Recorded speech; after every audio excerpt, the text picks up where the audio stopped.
not mine, not I, not myself. This is one of the most famous ways that the Buddha described his views of not self, of anatta, in the early tradition. We'll take a look at the differences between those three coming up, and I also have a fun, big announcement also. So stay tuned.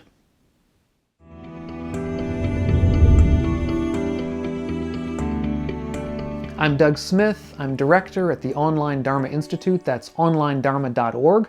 If you're new to the channel and interested in living a wiser and a kinder and a calmer life, consider subscribing to the channel. And also consider downloading my new online course about these very three things, kindness, calm, and wisdom. But my announcement is in the same vein, which is that my first full-length course is now up at the Online Dharma Institute.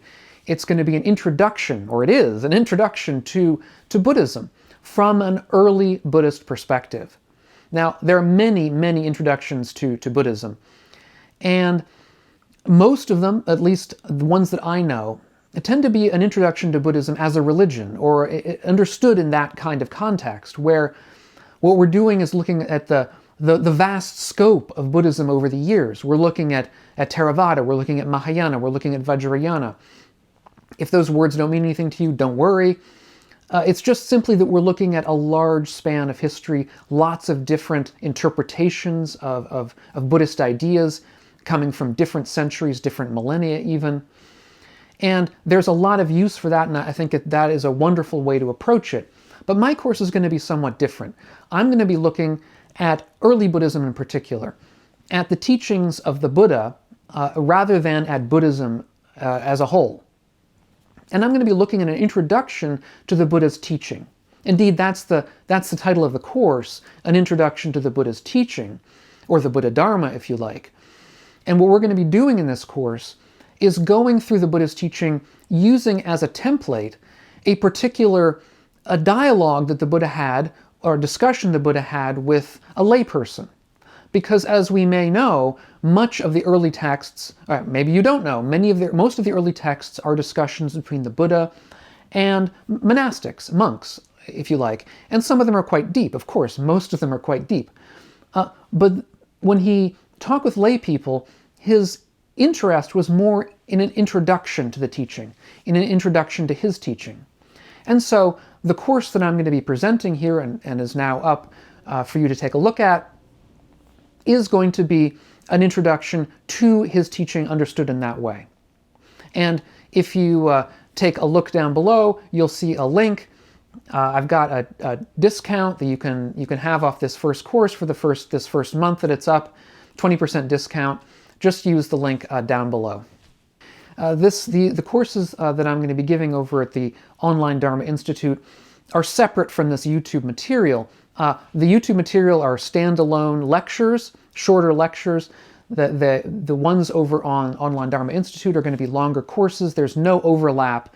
I don't use any material from YouTube, so that's completely different material over there. It's got several hours of video. I've got detailed course notes. Now you'll know that in these YouTube videos down below I put a small paragraph describing the video. These are going to be slightly different. They're going to be much more extensive course notes, plus suggested readings, links, and other things. So please give it a look and see if it's interesting to you. And while you're there, don't forget the free mini course that I just discussed about wisdom, kindness, and calm. That's perfectly free, so you can watch that as well.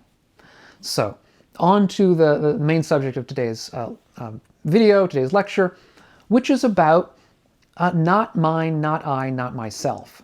This sort of three-way understanding of not self is repeated many times in the early texts.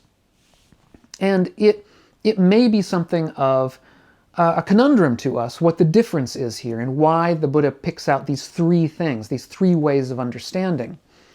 And I don't know that there's any particular place in the early texts where it's specifically described in detail what the differences are, but I do know that basically traditionally they're understood as pointing out three mistaken ways that we can understand the self. And that's how I've understood this three-way description. as three different ways of mistakenly understanding the self. The first is, of course, this is not mine. And that is an expression of craving, which is the self's tendency to ownership, to want ownership of things, to want to, as it were, expand itself into the world by taking ownership over objects in the world, which involves partly identifying ourselves with things. So we identify with physical objects that we happen to own. We may identify ourselves with our wealth, with the money that we have, or frankly, even with the money that we don't have. We may identify ourselves as being somebody without funds, and that's a kind of a lack. But that's also a kind of identification.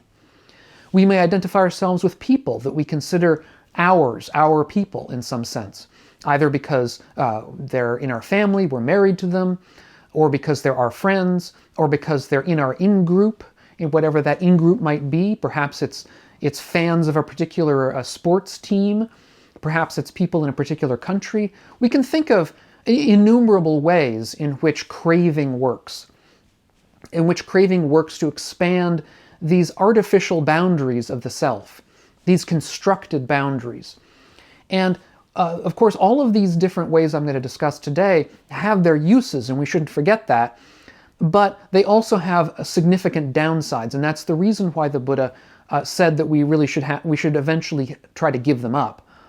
And the significant downside, of course, of craving is dukkha, is unsatisfactoriness, is pain and suffering when we lose these things, which we inevitably will. We inevitably will because things decay and change.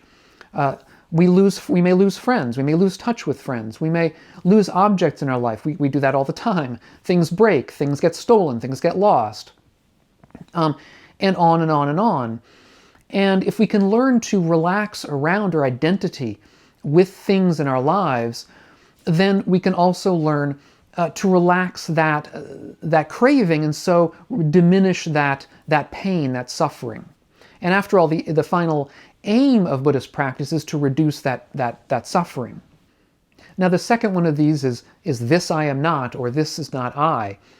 And the I there, this use of the term of the I, is an expression of conceit. Conceit is the basic problem here.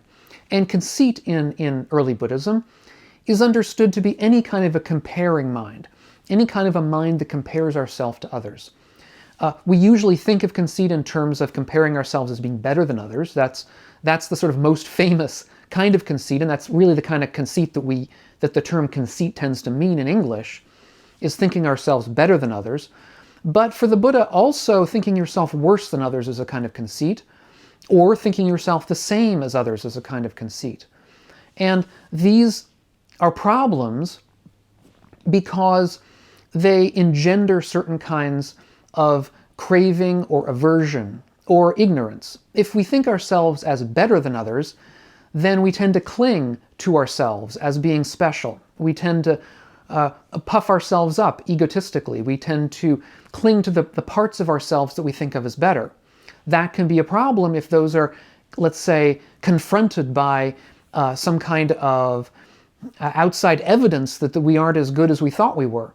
And that can lead to defensiveness on our part, because we're defending this sense of conceit that we have within us, that we think we're better. And so if somebody says we're not better, or if somebody perhaps points out a mistake we've made, that can lead to a defensiveness and clinging and aversion to the message. On the other hand, if we think of ourselves as worse than others, that aversion can turn around and can be an aversion towards ourself. It can lead to a feeling of self-hatred. And that itself, that is also a problem. That's not a problem the Buddha discusses, I believe, at all, but it certainly is a problem nowadays, where many of us, especially in the West, although I expect that there's going to be aspects of it in every culture and country, and many of us feel a sort of sense of being less than other people in some respects, in some important respects, at least to us important. And so we tend to be aversive towards our own selves. Or if we feel ourselves equal to others, that, in the Buddha's understanding, can lead to a sense of ignorance. That is to say, of kind of not caring, of thinking, oh well, we're equally good, so there's no need to work here. There's no need to care here. And that can also be a problem. And the third of these is, this is not myself. And if we think of these three together, this is not mine, this I am not, this is not myself, the second, the last two, they seem so similar that it's hard for us to distinguish them. What is the distinction between not I and not myself? And the idea is in this third one, by the way, before I get to that, I do want to say that this practice of saying this is not mine, this I am not, this is not myself, is something the Buddha recommends we do to all aspects of life. So any aspect of our perception, anything that we see, anything that we think, anything that we feel, anything that comes up and arises in meditation or in daily life, we're supposed to have that attitude. This is not mine. This I am not. This is not myself. So this is a constant kind of refrain that we should keep in mind. That is the practice that we should use with it. And in this discussion today, I'm trying to show you how that practice resolves itself in these three ways. This is not mine. That means we cease trying to crave it. We cease trying to think it's part of that it's part of us. This I am not. That means we're not supposed to compare ourselves to it in some way. By the way, I should say that one of the things about comparison is that it tends to reify a self that's a certain way, that has a certain kind of measurable properties. And that also tends to reify this notion that this self is permanent.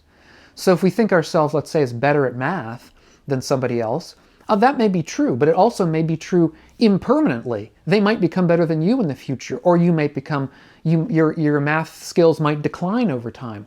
So these things should be considered in flux. And part of the problem with the comparing mind is thinking that they're permanent in some respect, so that there's some essence of who I am. Now, this talk also moves us into the third, which is, this is not myself. And when we're discussing the self, what we're discussing is the problem of views.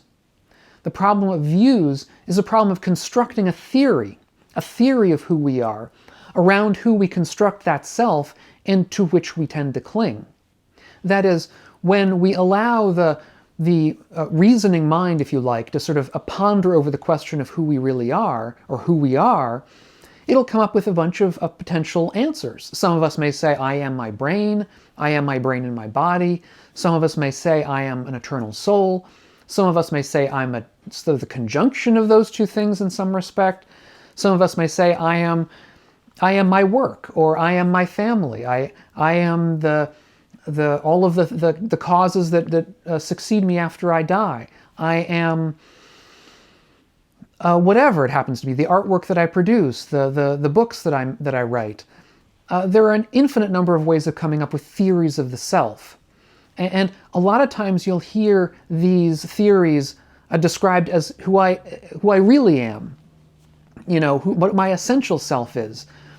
So we might say, yes, there's all this sort of passing stuff, but essentially I am XYZ. Essentially I'm really just, a being suffused with love, or essentially I'm just a conscious mind that just sees the world a certain way, or essentially I'm just an actor in the world doing things, or whatever it might be.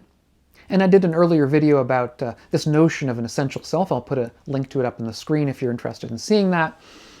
But all of these can be useful in certain circumstances. Again, as we've said with the other two, this one as well can be useful in certain circumstances.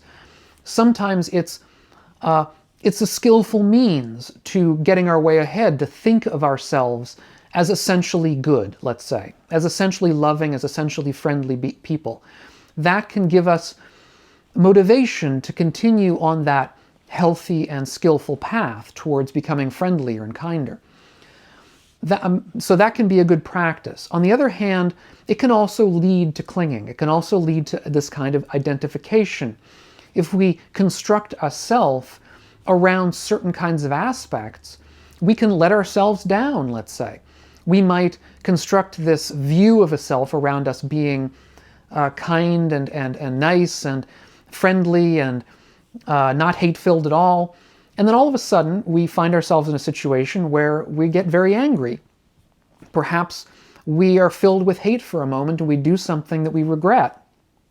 Well, having this essential view of ourselves may lead to, let's say, a spiritual bypassing, which is another problem I discussed in an earlier video, where we essentially bypass that. We pretend it didn't exist. We say, well, I'm not really like that, so perhaps I didn't really do that. Or perhaps the hatred is just something that is all in my mind, and I, you know, it's an illusion that was constructed out of my own memory. There are many ways that we can bypass spiritually things in our lives. And I think part of the issue with constructing a self, even one that is beneficial to us in certain respects, can be harmful in other respects. So we have to see any of these constructions of a view of the self as essentially problematic. That is, they tend to promote clinging. Once we view it as who we really are, it tends to promote our own clinging to our own identity view in that case. So, and by promoting clinging, they also promote potential for suffering on our own self by when the times come that we, let's say, don't quite live up to our own view of who we are. And so in other words, these are all ways that can be useful in certain circumstances, but we have to be able to see through at the end of the day. If you're finding these videos of mine useful, check out my Patreon page. It's linked down below, where you can help support the channel and also get discounts on these courses that I'm talking about, these courses that I'm producing for you all through the Online Dharma Institute. Also, consider subscribing to this YouTube channel if you like these videos. Give it a thumbs up, and I hope we will see you in the next video. Oh, and don't forget to share them also to all your friends who you think might be interested. So, all of you, be well.